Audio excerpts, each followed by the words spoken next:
Hello, everyone. Welcome back. Today, I have another superstar. I have Savannah Stevenson, who is probably most well known for Wicked. And speaking of Wicked, there was an amazing video that was just released. Was it today? Yeah, it went live this morning. Yeah, all the Glindas and Elphabas of the West End singing for good together. And how did you feel when you watched that back, seeing all the united front of all the Wicked cast? Yeah, it was lovely actually because it's been a while now since I left the show. And on a personal note, it's nice to see your friends kind of pop up because even though you don't do the show with all these other Elphabas and Glindas, your paths cross all the time, and there's a kind of a real sisterhood, and it's a lovely cause as well. So hopefully it will raise some money. Amazing. So, how long was your run in Wicked? Yeah, so I played Glinda for about 3 years, just under 3 years. So three contracts, as we call it. Yeah, so it was quite a long stint, but it just worked out really really well for me. I wasn't intending to stay that long, and it was lovely to sort of be asked to stay, and it worked well for sort of my personal life at the time. Through the show, I got married, and I got a house. All of those things that I was able to do through that time. So it was a really nice 3 years for me. Amazing. And we were speaking before the interview, and you said one of your favourite Wicked shows was the Autism Friendly show. Yeah, we did like a relaxed performance, I think they're called, and it was a really, really special show. And for those people that don't know what that is, it just means that people with autism and their families can come and just experience Wicked without any fear of judgment in their reaction to it. We slightly sort of dim the lights, take the sound down a little bit just to make it a little bit easier, relaxed, and there's sort of breakout spaces where people can go if they just need to take a break, or and it was just such a special show because there's just a real buzz, like it's so audible. So when I would come out in my bubble as Glinda, there was just this wave of sound that you don't normally get because everybody's senses are like, wow, something new's happening. You can hear it, and it was really, really special. I think it's one of the most memorable shows I've ever done. Amazing. So 3 years of Wicked. Was it easy to just stay positive and motivated to be like, I'm doing this every night? You were like, just more of being part of that show. No, I mean, it wasn't easy because, I'm human, and like anyone, I would have things that would go on in the day or in my personal life, or I'd feel tired or whatever. But I think part of being a professional actor is going out and delivering the best show that you can. And so I think especially with a role like Glinda, it's such a challenging role, and I think partly because it is a comedic role, and I never felt complacent. I never went into a show thinking, oh well, don't worry, I've got this. I always felt the fear. I always had that buzz of nerves regardless of what had happened in my day.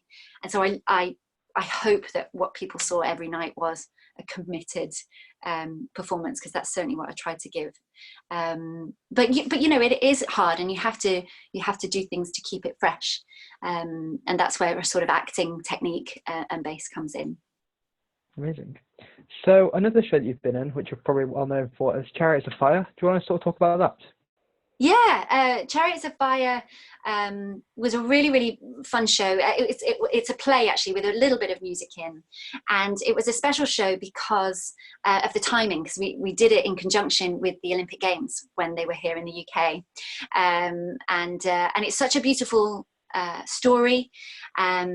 And we had just such a great cast, and we just got to do so many brilliant things. Like when the torch was sort of passed through London down Shaftesbury Avenue, we were there with the Chariots of Fire music blaring, and it was a really fun show to do, and I loved playing my role in that as well.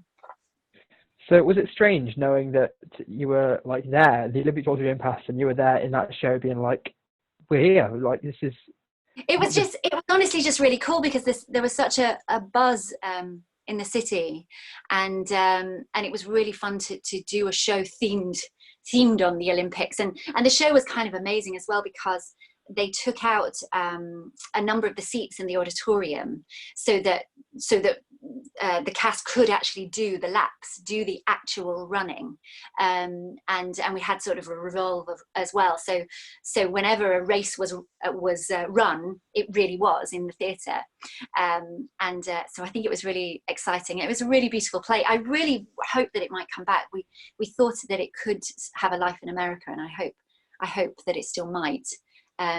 It's a very beautiful play. So if it came back, would you go back to it if they asked you?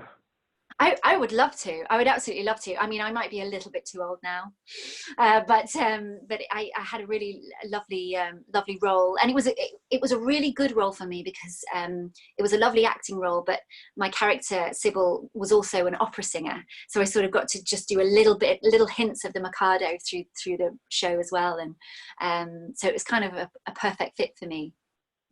Amazing.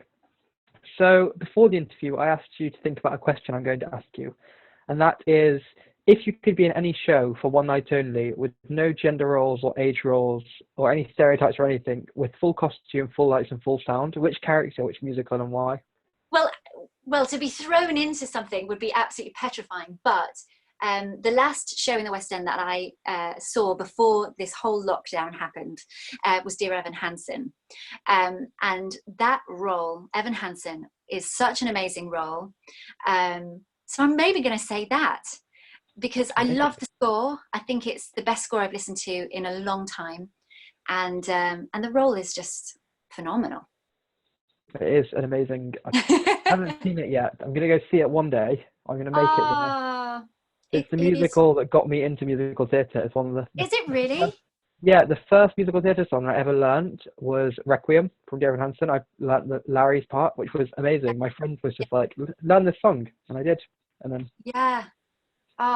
it's such a great show. I would highly recommend it. And I really hope, because it is a big show and it's done so well in America, I hope that, funding wise, it might be one of the first to return back to the West End when we can open up. And I hope so, and I hope you get to see it. It's really good. Yeah, hopefully one day. Okay, next question is, you have to pay attention for this because I've confused a lot of people with this one. Oh no, okay. It is, if you had to pick between listening to one cast recording for the rest of your life, as many times as you wanted, or any cast recording but only once and never going back to it, what would you pick? I would have to pick the latter. I would have to have the variety and just savor the moment that I can hear that beautiful score just once.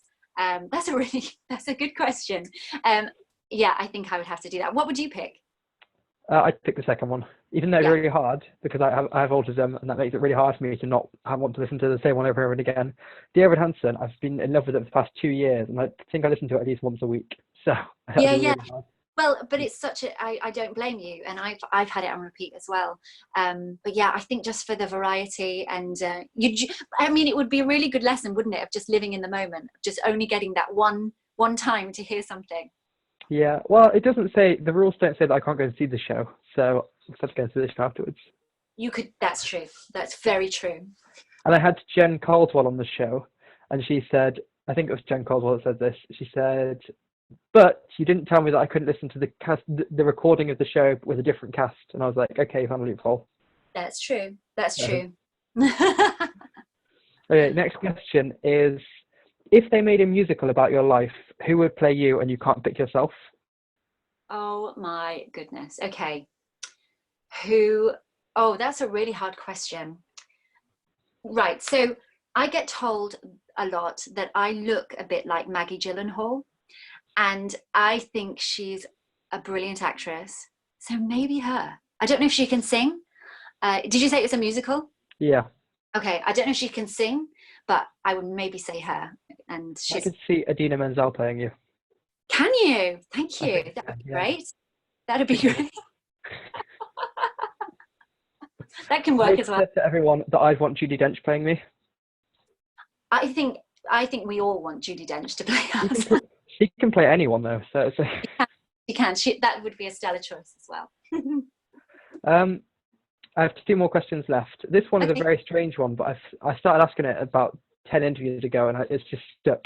And the question is, if you had to pick between never acting or singing again, or being an all singing, all dancing sheep, what would you pick? Bearing in mind, you knew you were a human and you became a sheep and you live in a field now, but you can never sing and act again. I mean, as lovely as that life might be, just roaming around in fields with few cares, I would imagine if I knew that I was human and then I was a sheep, that would be quite problematic. So I think I would choose the former, and I think it would be a life without acting or singing for me. And how would you cope with that if you knew that you could never sing or act again? Yeah, I think it would be. I think it would be difficult because it brings so much joy to me.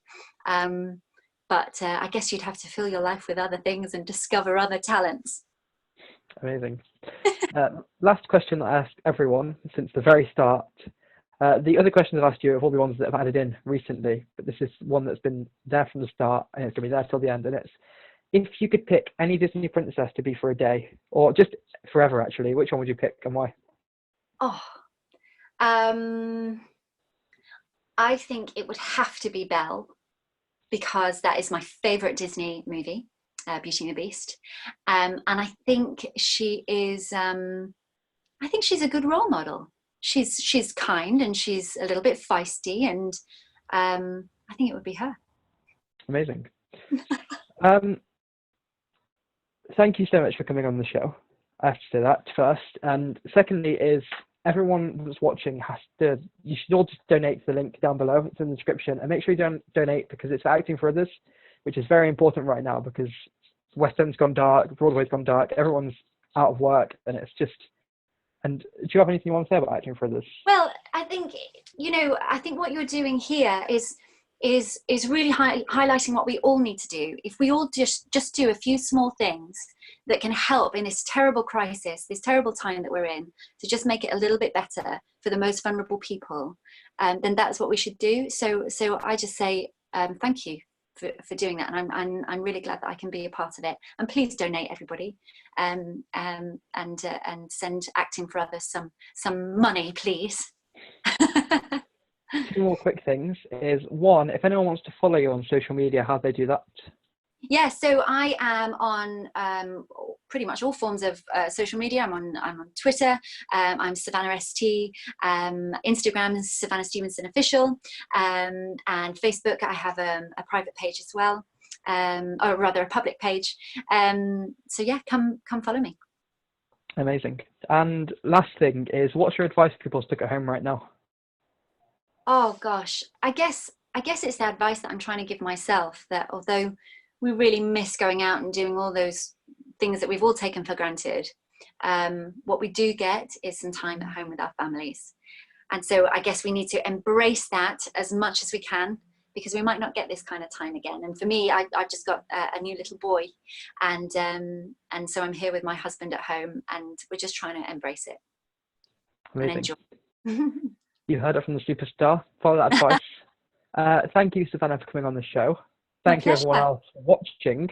And I guess just last thing is, stay safe, stay well, and stay happy. See ya.